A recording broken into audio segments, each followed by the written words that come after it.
long ago who I think has got lost somewhere. All these maps are absolutely original and part of the period that the car belongs to.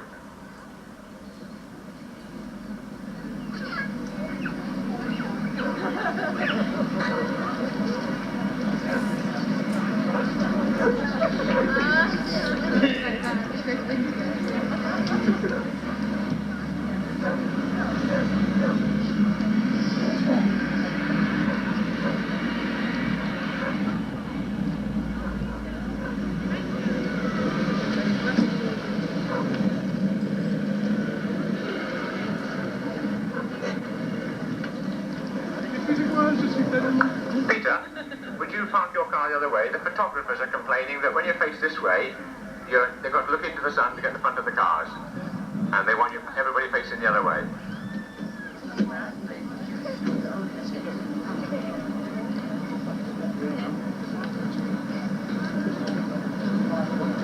Now this beautiful Belgian car looks as if it has a gentleman and his wife actually on their way to church. They look beautifully attired. I don't know much about this car, but obviously they've come a long way and they've carried all this clothes with them, and they're obviously very proud of his clothes.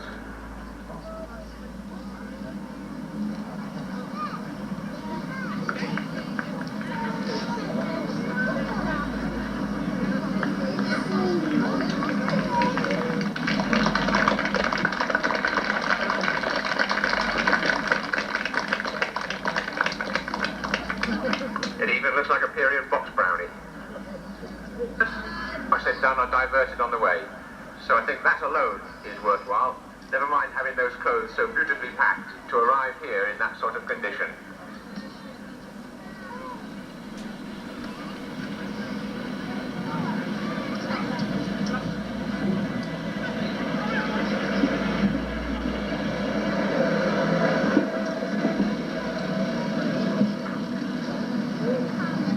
I hope that chap with the maps finds his way soon, because Roger Dyer will be saying more about that next. But look at the absolute perfect dress the man has to go with it. I should think that sort of car served a long time and for many years with just such drivers. Sturdy, reliable wagons doing the job for many, many years.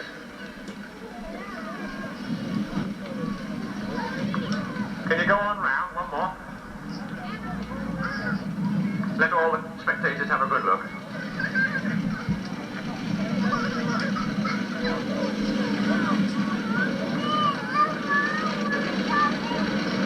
Yes.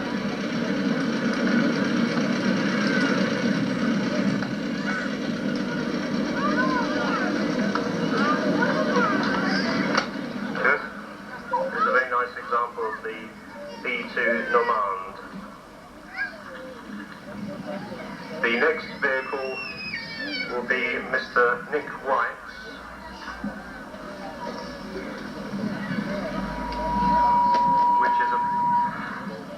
which is a very nice 1921 B2 Tourer. It was imported in 1978. Music, Russell. The next car is a 1921 Citroen Type C, 1921-22, owned by Boji Mahacek. It's an 856cc cabriolet. The owner's just received its first MOT over here. Thank you. This very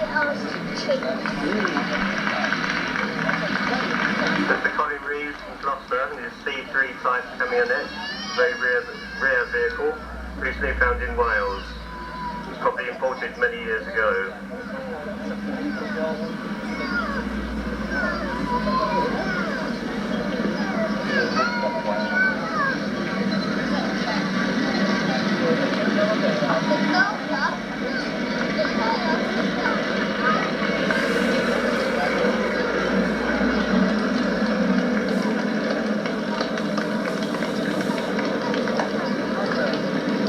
No doubt Colin's got a couple of weeks' work in front of him to get it to concourse condition.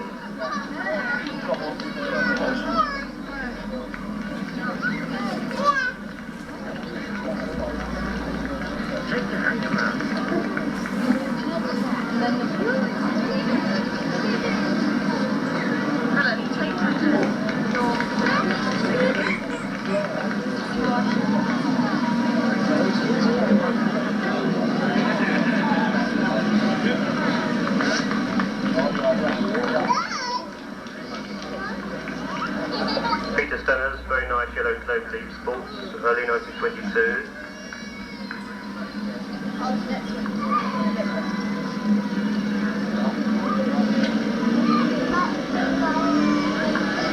A very pretty car with a special body built by Cross and Ellis. Possibly the only right-hand drive 5CV in the country.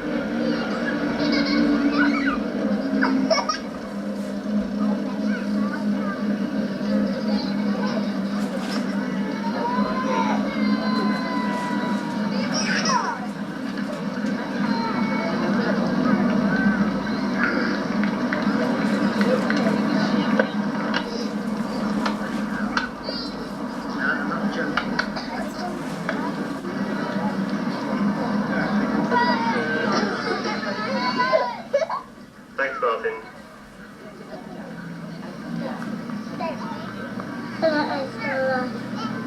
Simon Frank.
Here we have Graham Bryce's Renly Tourer.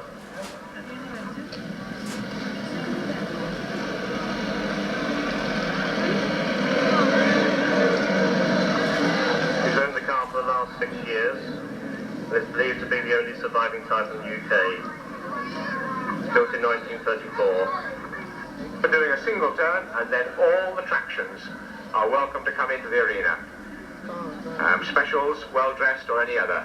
The purpose of this rally, after all, is to celebrate the 50th anniversary of tractions. So I'll hand you over now to Jim Rogers to talk about 2CVs.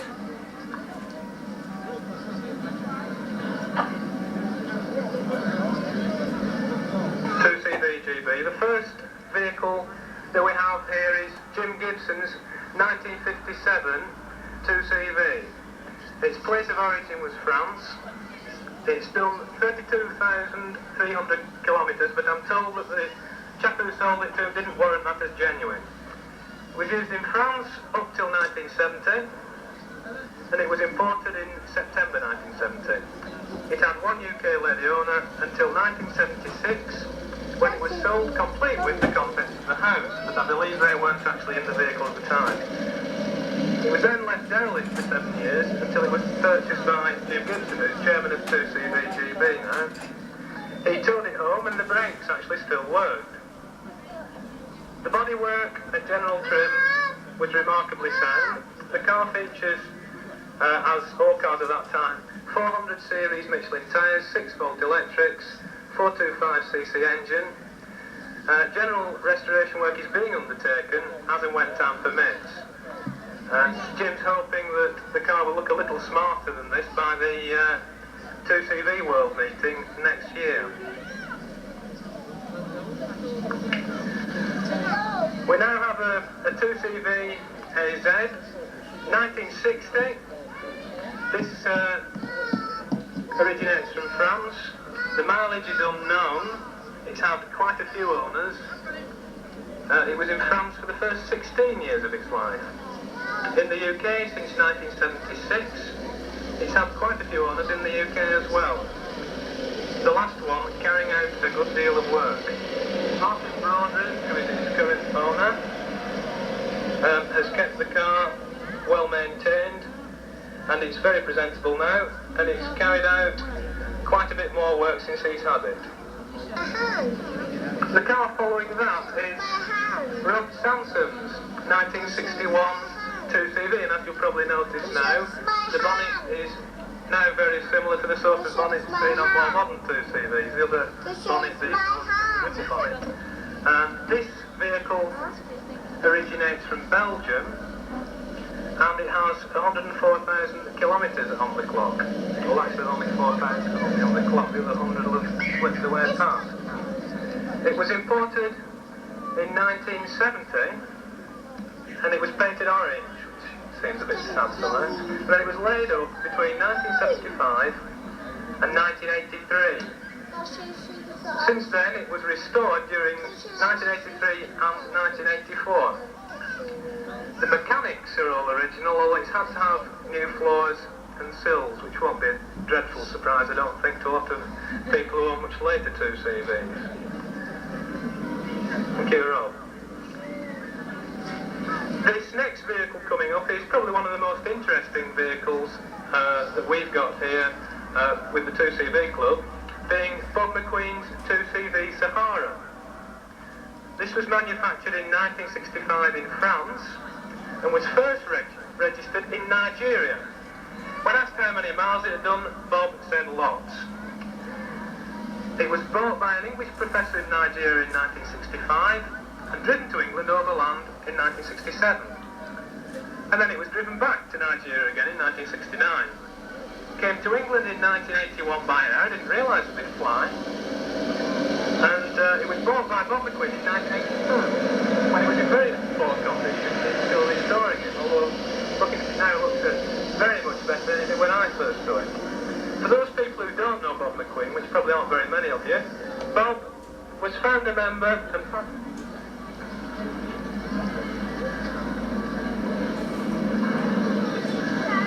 we now have a 2CV4 manufactured in 1972 coming up. The place of origin of this vehicle was Belgium, and it's got 54,000 kilometres on the clock. This was the 11th car that its particular owner, at the moment, Wim van Stappen, has bought in his third Citroen. As you can probably tell without looking very closely, the paint job is not original, and it was done by himself.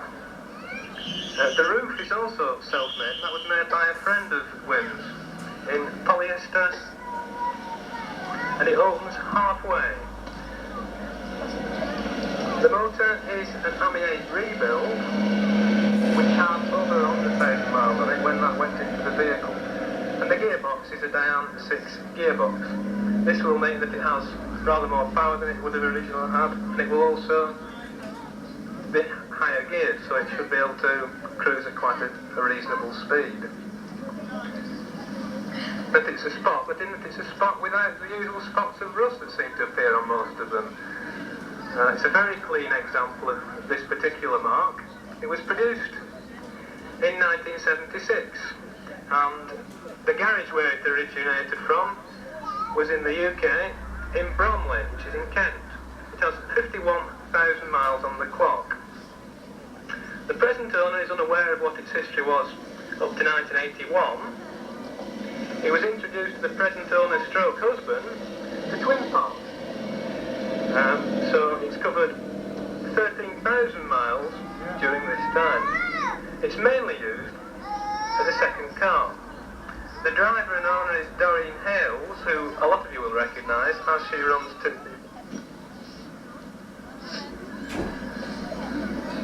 The next vehicle is a 2CV Special.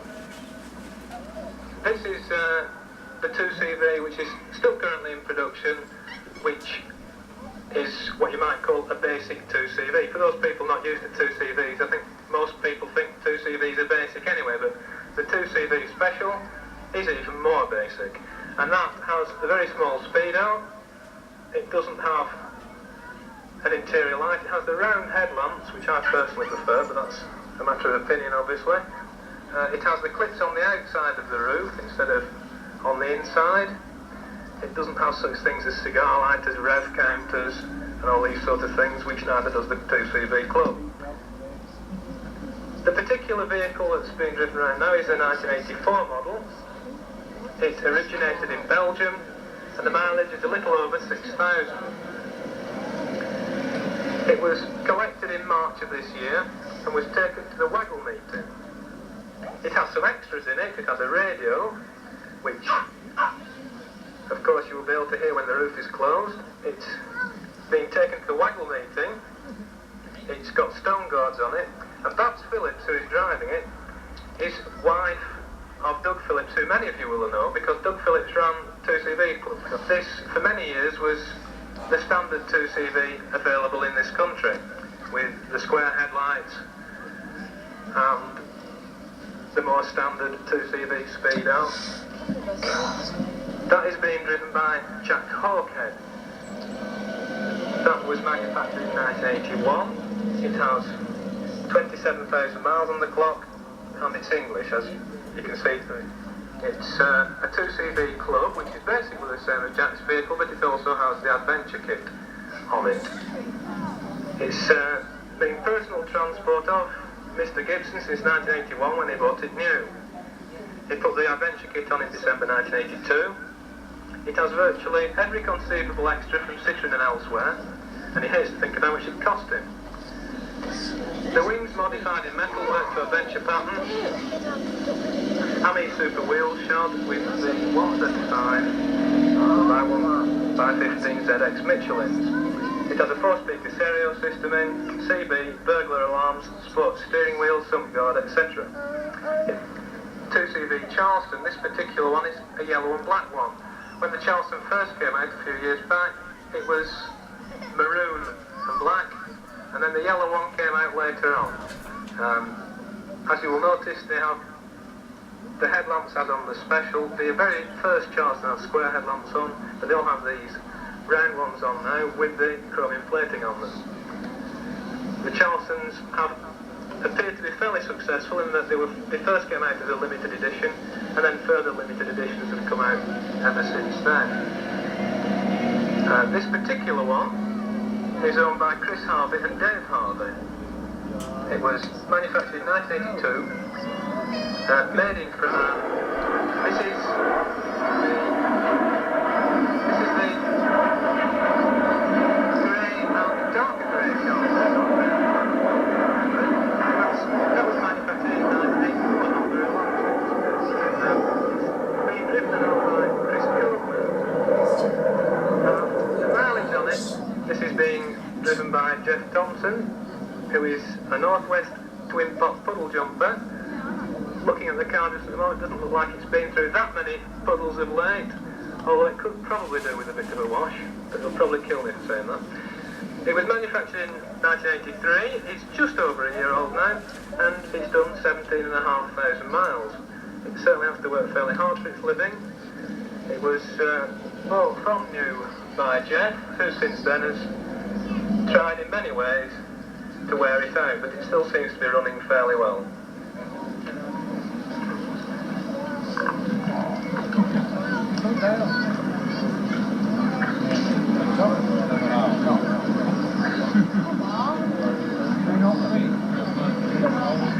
This particular 2CV here also has a special paint job on, but the particular paint job on this one was not in fact done by Citroen, but was done by the present driver. I've no doubt that's in there, but I can't find the piece of paper with it on, so I can't tell you who he is at the moment.